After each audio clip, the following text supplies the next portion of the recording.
Ram Suratkumar J குருபராய. இந்த நாணயம் எனக்கு முதல்ல அறிமுகப்படுத்தினது பாத்தீங்கன்னா ஒரு அருள் தான் சொல்லணும். என்னோட மனைவிக்கு பாத்தீங்கன்னா உடல் ரீதியாக அவங்களுக்கு தொந்தரவு கொடுத்திருந்தது. அலோபதியில போய் அவங்க டாக்டர்கிட்ட கன்சல்ட் பண்ணும்போது அவங்க யுட்ரஸை எடுக்கணும்னு சொல்லியிருந்தாங்க. அதுக்காக ஜாதக ரீதியா ஒரு ஜாதகர்கிட்ட போனோம். அவரு தான் என்ன சொன்னாரு, இந்த இதை நான் ஒரு இடத்துக்கு திருவண்ணாமலையில யோகி ராம் சுரத்குமார் ஒரு ஆசிரமம் இருக்குது, அங்க போய் அழைச்சு கொண்டு போய் அவங்கள கூட்டிட்டு போயிட்டுமாங்க. அதுக்கப்புறம் அலோபதி வேண்டாம், ஹோமியோபதிக்கும் அந்த அட்ரஸையும் திண்டுக்கல்ல உள்ள ஒரு ஃபேமஸான ஹோமியோபதி டாக்டர்ட்டையும் அறிமுகப்படுத்தினாரு. 5 ஆண்டுகளுக்கு முன்னே உள்ள கதையை நான் சொல்லியிருக்கேன். உண்மை இருந்து நான் இதை பற்றி அவ்வளவு தூரம் திருவண்ணாமலைனா சிவன் கோயில் இப்படி நான் நினைத்துக் கொண்டிருக்கும் யோகிராம் சுரத்குமாரை பற்றி நான் கேள்விப்பட்டதும் கிடையாது, அதை பற்றி அறிந்ததும் கிடையாது. அதற்கு அப்புறம் இவர் சொன்னதற்கு அப்புறம் டாக்டரை பார்த்த பிறகு, அலோபதி டாக்டரை பார்த்த பிறகு திருவண்ணாமலைக்கு யோகிராம் சுரத்குமார் ஆசிரமத்துக்கு போயிருந்தோம். அங்கு மாதாஜி அரசை பெற்று வருமாறு கூறினார். அங்கு போய் அங்க தங்கியிருந்து ஒரு அரை மணி நேரம் அங்க ஒரு பூஜையில் கலந்து கொண்டு அவங்க அருளாசியும் பெற்ற பிறகு அங்க நிறுவனர் டாக்டர் திரு ராமநாதன் அவர்கள் திண்டுக்கல்லிருந்து வருகிறீர்கள், அவர்கள் நீங்கள் அங்கே திண்டுக்கல்லிலே யோகிராம் சுரத்குமார் நிர்வகிச்சிருக்காங்க, நீங்க பக்கத்திலேயே நீங்க கும்பிட்டுக்கலாம். சுப்பிரமணியன் சாரோட போன் நம்பரை கொடுத்தார்கள். அதுக்கப்புறம் தான் சுப்பிரமணியன் சார் எனக்கு அறிமுகமானார்கள். எனக்கு தொடர்பு 5 ஆண்டுகளாக எனக்கு சுப்பிரமணியன் சார் வழி நடத்தி கொண்டிருக்கிறார்கள்.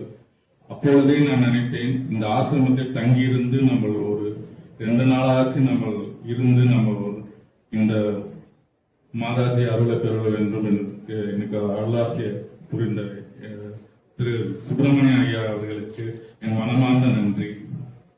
இந்த 5 ஆண்டுகளும் அங்கு வருஷம் 6 மாசத்துக்கு ஒரு முறை போய்கொண்டிருப்போம். இதுல என்னவென்றால் வழி நடத்திய ஜோசியர் என்ன சொன்னா, அந்த பவர் 6 மாசத்துக்கு ஒரு வாட்டி அந்த மாதாஜி பாதத்திலும் யோகிராமையும் நீங்க சந்திச்சு கொண்டிருந்தால் இந்த நோய் எப்படி போகும் தெரியாது, குறைந்து கொண்டே வரும் அப்படின்னாங்க. இன்றைய வரைக்கும் அந்த யுட்ரஸை ஆபரேட் பண்ணணும்னு சொன்ன அலோபதி டாக்டர் இன்ன வரைக்கும் அது நிகழவில்லை, சரியாக கொண்டுதான் இருக்கின்றது. அடுத்த கட்டமாக இதை வழிநடத்திய யோகிராம் 7 நாட்கள் முன்னாடி ஆயுர்வேத மருத்துவமனைக்கு போயிருந்தோம். இதிலும் அவர் தான் வழி நடத்தினார். அங்கு போன பிறகு இன்னும் புத்துணர்ச்சியாக, இன்னும் மேன்மை அடைந்து, இன்னும் வழி நடத்தி கொண்டிருக்கிறார். எனது வாழ்வில் என் குழந்தைகளுக்கும் அனைவருக்கும், என் அம்மாவுக்கும் அத்தைமார்களுக்கும் வழி நடத்தி கொண்டு இல்லாமல் இங்கு வரும் போதெல்லாம் எனக்கு மன நிம்மதியும் பெரும் சந்தோஷமும் ஏற்படுத்திக் கொள்கிறார். என பாதி நேரம் ஸ்ட்ரெஸ்ஸில் தான் இருப்பேன். மற்றவர்களுக்காக சிக்கல்களும் செய்தியும் சரி பண்றதிலே பாதி நேரம் போயிடும். இதை அமைதிப்படுத்துறதுக்காக எனக்கு திண்டுக்கல்லில் அருள் புரிந்த ராம் சுரத்குமார் எனக்கு பெரும் மருந்தாகவும் அர்ப்பணிமாகவும் எனக்கு இருந்திருக்கிறார். இன்றைக்கு நிகழ்ந்தது கூட ஒரு அற்புதம் தான். காலையில் சுப்பிரமணியன் அவர்களுக்கு ஒரு அழைப்பு போனில் கொண்டு நன்றி புத்தாண்டு வார்த்தைகளை கூறிய பிறகு இன்று சிறப்பு பூஜை இருக்குதான்னு கேட்டேன். ஆமாம் இருக்குது, 11 மணிக்கு இருக்குதுன்னு சொன்னாங்க.